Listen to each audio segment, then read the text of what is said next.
여러분, 뭐 드디어 올 것이 왔다 뭐 이렇게 표현을 해야 될까요? 결국 말입니다. 집값이 엄청나게 내려가더니 미분양이 엄청 올라갔잖아요. 6만 8천 가구까지 작년 12월 기준으로. 그렇게 되니까 지방 건설사부터 이제 줄폐업이 시작됐다 이렇게 얘기할 수 있을 것 같아요. 제가 여러분들에게 채권 시장에서 건설사들이 자금을 구하지 못하기 때문에 미분양이 일어나면 자금난은 당연히 일어난다고 말씀을 드렸습니다. 예, 그 자금난이 현실이 돼서요. 이제는 줄폐업으로 이어진다 이렇게 이야기할 수가 있습니다. 실제 지표가 그렇게 나오는 거예요. 여러분 보세요. 2022년 12월 기준입니다. 이것도 12월 기준이에요. 건설업체 하루 폐업 수입니다. 하루입니다. 하루. 12.945곳입니다. 그러니까 하루 13곳이 폐업을 한다는 뜻이에요. 하루 13곳이. 진짜 많이 폐업을 하죠. 상황이 진짜 나빠졌다는 이야기가 되는 겁니다. 그런데 이게 12월 기준이잖아요. 그러면 1월이 좀 좋아지면 나아질까 이렇게 생각할 수도 있겠죠. 그런데 그렇지 않습니다. 1월이 더 나쁩니다. 1월은요 하루 15.5곳이 폐업을 할 예정입니다.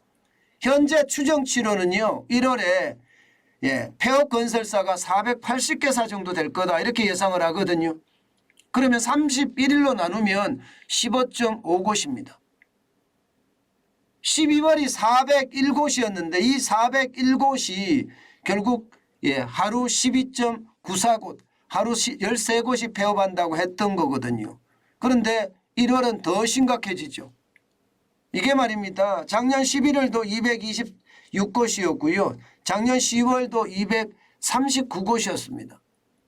그런데 지금 건설사들의 어떤 폐업이 쉽게 말하면 2배로 늘었다는 이야기예요. 2배로 늘었다. 심각하죠. 예, 이게 현실입니다. 실제 건설 회사를 하시는 분들이 지금 줄줄이 망하고 있다는 거예요. 문제는요 여기에서 끝나지 않는다는 겁니다. 아직 멀었다는 거예요. 아직 멀었다. 아직 멀었다. 왜 아직 멀었느냐. 여러분 미분양 보세요. 미분양이 12월에 68,017가구거든요. 이게 미분양의 위험 수위가 62,000가구라고 국토교통부가 이야기를 한 거예요. 원희룡 국토교통부 장관이. 근데 시장에서는요 뭐 55,000가구다 58,000가구다 이렇게 이야기하는 경우도 많습니다. 분명한 것은요 지금 미분양이 많아지니까 자금 회전이 안 된다는 사실이죠. 여기다가 12월까지는 68,017가구인데 지금 11월에 대비해서 한 10,000가구가 늘어났거든요. 그런데 1월에는요 아직 시장에서 이야기 나오는 거지만 확실한 지표가 나오지는 않았어요. 그런데 10만 가구설이 나오고 있습니다. 10만 가구설. 10만 가구가 된다는 것은 2009년 12월에 12만 3천 가구가 됐던 적이 있습니다. 2010년 8만 9천 가구보다 많아진다는 이야기잖아요. 이게 이미 시장에서는요 10만 가구설이 굉장히 많이 나오고 있습니다. 그러면 건설업체들이 망하는 게 훨씬 더 강도가 세질 거예요. 여러분 도급순위 83이라고 이야기하는 대우조선해양건설도 지금 자금난 때문에 거의 문을 닫다시피 했잖아요.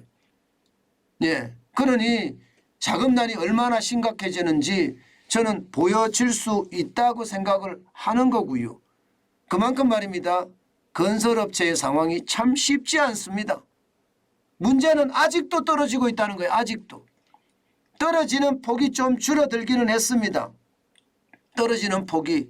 그렇지만 지방으로 가면 갈수록 더 떨어집니다.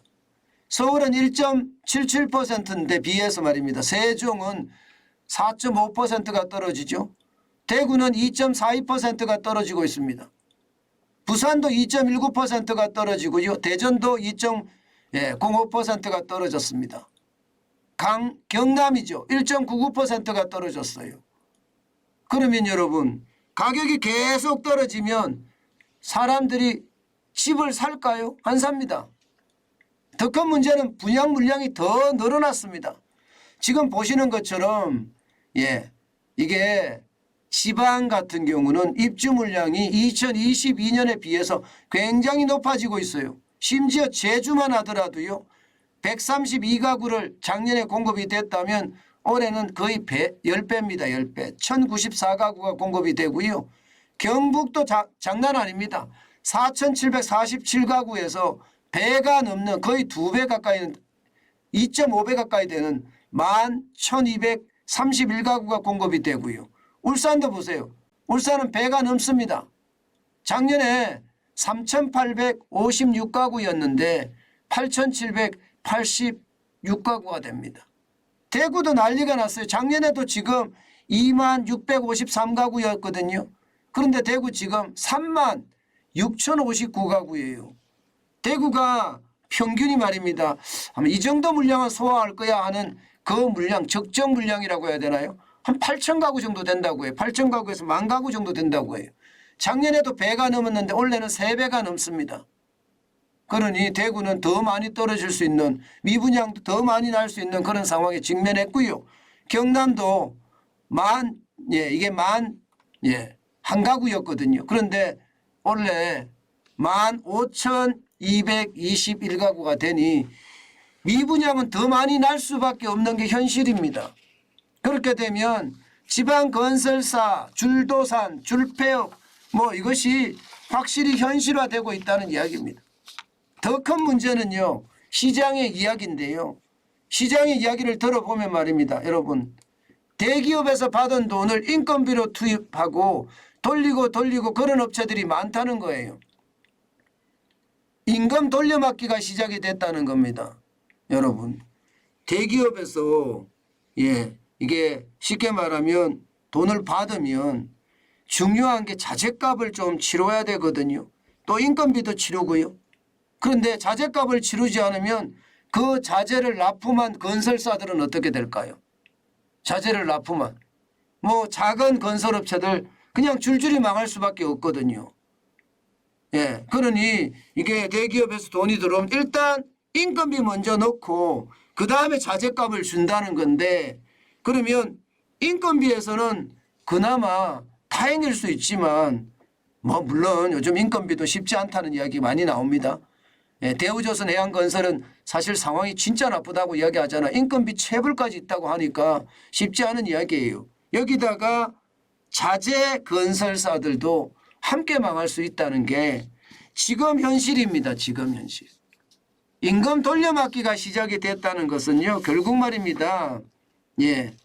하도급 입장에서는 진짜 난리라는 거예요. 하도급 업체들한테는 그야말로 건설사 입장에서는요. 빌고 있다. 이런 말이 틀리지 않는 말이라고 합니다. 그러면 앞으로 건설사들의 위험은 아마 더 커질 거다 이렇게 생각을 합니다. 그만큼 상황은 좋지 않습니다.